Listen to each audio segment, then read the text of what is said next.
Selamat pagi semuanya. Sebelum kita mulai pelajaran pada hari ini, alangkah baiknya kita awali terlebih dahulu dengan kita berdoa bersama-sama. Berdoa menurut agama dan kepercayaan masing-masing dipersilahkan. Berdoa selesai, selanjutnya akan Bapak lakukan dengan melakukan presensi kehadiran. Gimana kabar kalian pagi ini?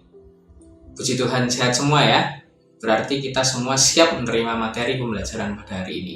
Bapak ingin bertanya nih, apa ada yang ingat pertemuan kita minggu lalu kita membahas materi apa ya?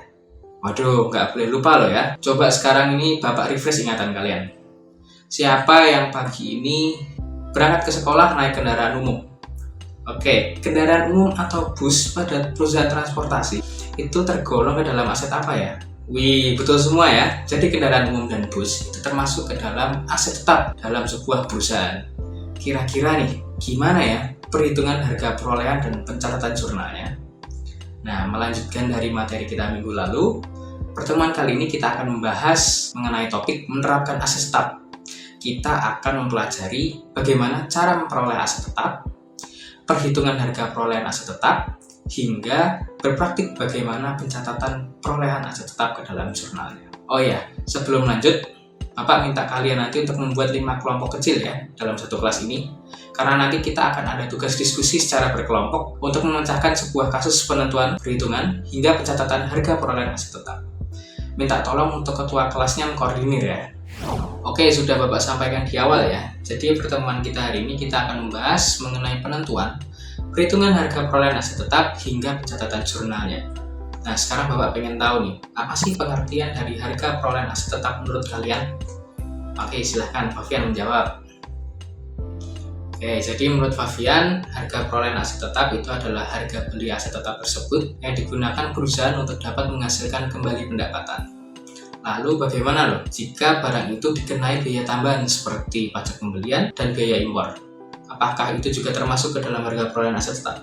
Nah, ayo ada yang menjawab iya, tapi ada juga yang menjawab tidak. Jadi begini, harga perolehan itu tidak sama dengan harga pembelian. Seringkali kita menyamakan dua hal ini. Pada dua hal ini adalah dua hal yang berbeda. Karena harga pembelian adalah salah satu kelompok atau komponen dari harga perolehan. Nah, kalau begitu, komponen harga perolehan itu apa aja ya, Pak? Kita lihat di modul kita. Saya bacakan dari sini. Berdasarkan PSAK nomor 16, tentang aset tetap dijelaskan bahwa biaya perolehan aset tetap adalah jumlah kas atau setara kas yang dibayarkan atau nilai wajar dari imbalan lain yang diserahkan untuk memperoleh suatu aset tetap tersebut. Nah, dan kemudian biaya perolehan suatu aset tetap itu meliputi yang pertama adalah harga pembelian aset tetap itu sendiri, kemudian ada biaya yang didistribusikan secara langsung seperti biaya ongkir, dan kemudian estimasi biaya pembongkaran dan pemindahan aset tetap, restorasi lokasi aset tetap.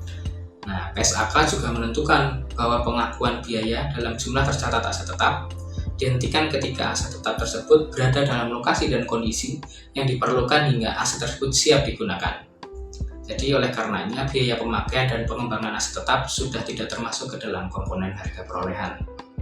Supaya kalian lebih mudah memahami materi hari ini, Bapak akan menampilkan slide mengenai ilustrasi perhitungan harga perolehan berdasarkan cara mendapatkannya. Oke, bisa dilihat di depan ya. Yaitu yang pertama adalah cara pembelian tunai. Nah, di sini dengan contoh soal kita membeli sebidang tanah sebesar 500 juta rupiah. Maka akun yang harus dimasukkan adalah akun aset tetap tersebut, akun tanah pada sisi debit dan akun kas yaitu pada sisi kredit.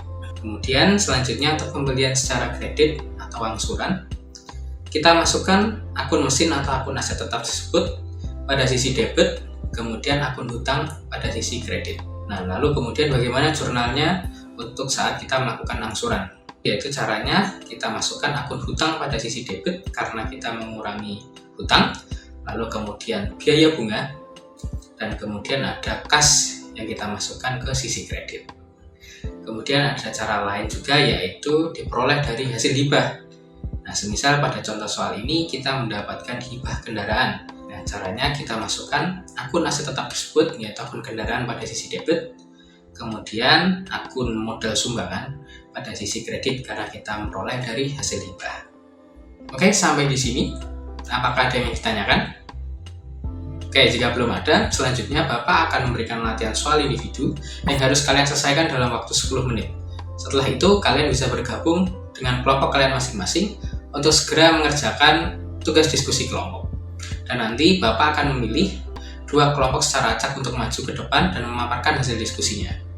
Dan kelompok yang tidak maju diharapkan bisa untuk aktif berkontribusi memberikan feedbacknya ke teman-teman. Sampai di sini bisa diterima? Baik, lanjutkan. Oke, tolong tetap jaga kelas tetap kondusif ya. Yang sudah selesai mengerjakan soal individu bisa langsung bergabung dengan kelompoknya masing-masing. Baik, sudah siap dengan kelompoknya ya. Sekarang Bapak akan memberikan kasus harga perolehan aset tetap dan Bapak minta kalian kerjakan kasus tersebut, yaitu mulai dari bagaimana perhitungannya dan hingga pencatatannya pada jurnal. Apakah bisa dipahami perintah Bapak? Baik, silahkan dikerjakan. Oke, ini gimana kelompoknya Randy? Apakah ada kesulitan? Tidak ada kesulitan. Sip, bagus, bisa dilanjutkan lagi. Oke, silahkan Devi, ingin bertanya? Jadi pada soal nomor 3, pembelian mesin pabrik sebesar 45 juta ini itu masih belum termasuk ke dalam pajak penghasilan, asuransi, dan biaya lain-lain. Masih murni harga pembelian mesin pabrik. Sama-sama, silahkan lainnya jika ingin bertanya. Baik, waktu diskusi sudah habis ya anak-anak. Selanjutnya Bapak akan memilih 2 kelompok secara acak untuk memaparkan hasil diskusi kelompoknya. Dan nanti dilanjutkan dengan kita berdiskusi bersama mengenai hasil pekerjaan kita. Silahkan untuk kelompok 2 dan kelompok 4, Bapak berikan kesempatan untuk memaparkan hasil diskusi kalian. Silahkan maju ke depan. Oke, silahkan anak-anak ya untuk memberikan feedback berupa pertanyaan, sanggahan, dan masukan kepada kelompok penyaji ya mengenai sajian yang sudah dipaparkan tadi. Oke, Bapak akan menambah sedikit ya dari paparan hari ini. Untuk soal nomor 4, di keterangan tersebut bahwa perusahaan mendapatkan mesin oven seharga 50 juta rupiah, maka kita catat sebagai mesin oven pada posisi debit.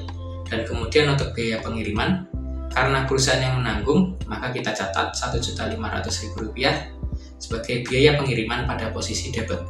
Dan kemudian pada posisi kas atau bank pada posisi kredit untuk menanggung biaya pengiriman, dan kemudian juga modal pada posisi kredit sebesar 50 juta rupiah.